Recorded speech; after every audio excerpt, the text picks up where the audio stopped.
अगर आज कुछ बेहतरीन यूनिवर्सिटीज की बात करते हैं तो दिमाग में आते हैं ऑक्सफोर्ड, कैम्ब्रिज यूनिवर्सिटीज के नाम। लेकिन कमाल की बात देखो, करीब 1500 साल पहले भारत में थी एक ऐसी यूनिवर्सिटी जो आज दुनिया की सबसे पुरानी यूनिवर्सिटीज में से एक है, नालंदा।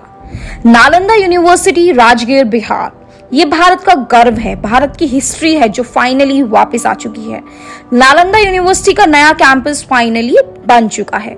आज 800 साल से भी ज्यादा हो चुके हैं नालंदा यूनिवर्सिटी को डिस्ट्रॉय हुए, मगर आज भी देश को साइंटिफिकली एडवांस करने के लिए, देश को आगे बढ़ाने के लिए हम नालंदा यूनिवर्सिटी को खड़ा कर रहे हैं। नालंदा यूनिवर्सिटी, इस यूनिवर्सिटी में ज्ञान का भंडार था। यहाँ सिर्फ रिलीजियस टेक्स्ट ही नहीं बल्कि लिटरेचर, थियोलॉजी, लॉजिक, मेडिसिन जैसे बहुत से सब्जेक्ट्स पढ़ाए जाते थे।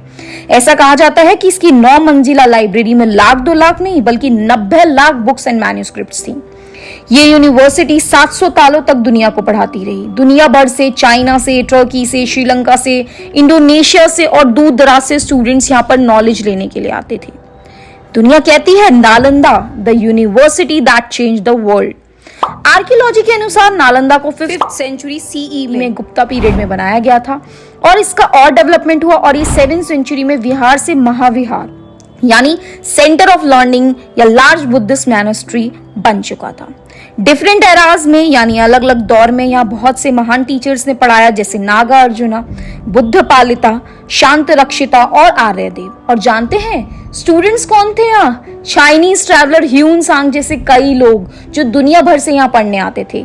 इतनी प्राउड हिस्ट्री है नालंदा की। लेकिन नालंदा ने कई बार हमलों की मार को झेला है। अगर हम इस पर हुए हमलों की बात करें तो सबसे पहली बार नालंदा यूनिवर्सिटी पर हमला हुआ था 455 एडी में आसपास, जब ह्यूना एम्पायर, एक सेंट्रल एशियन ट्राइबल ग्रुप था जिसने अटैक किया था नालंदा पर सिर्फ लूट के पर्पस से। यूनिवर्सिटी के वैल्यूएबल रिसोर्सेज को लूटने के पर्पस से अटैक किया, पर अटैक इतना सीवियर नहीं था, इतना गंभीर नहीं था। उस समय के गुप्त एम्परर स्कंदगुप्त ने इस यूनिवर्सिटी को दोबारा एस्टेब्लिश कराया और उन्हीं के शासन में प्रसिद्ध नालंदा लाइब्रेरी स्थापित हुई। फिर एक और अटैक होता है 7th सेंचुरी में, इस वक्त बंगाल के एम्परर के द्वारा। उसका रीजन था सिर्फ पॉलिटिकल टेंशन या पॉलिटिकल राइवलरी कन्नौज के राजा हर्षवर्धन से।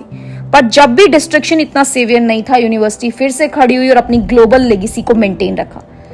जो अल्टीमेट अटैक होता है इस यूनिवर्सिटी पर 1193 एडी में यानी 12वीं शताब्दी में, जिसके बाद ये यूनिवर्सिटी कभी खड़ी नहीं हो पाई, सब कुछ डिस्ट्रॉय हो गया।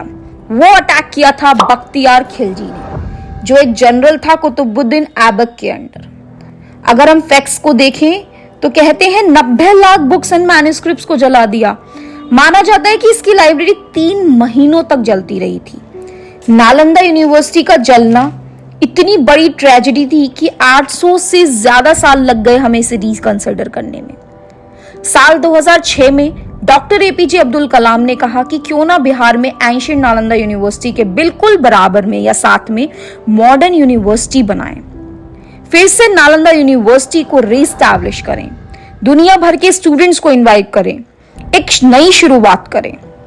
तो फाइनली गवर्नमेंट ने 2010 में नालंदा यूनिवर्सिटी एक्ट पास किया एंड फाइनली पीएम मोदी ने नालंदा के न्यू कैंपस को इनॉग्रेट करा और कहा कि नालंदा यूनिवर्सिटी दुनिया भर में हमारी सॉफ्ट पावर को वापस इंट्रोड्यूस करेगी।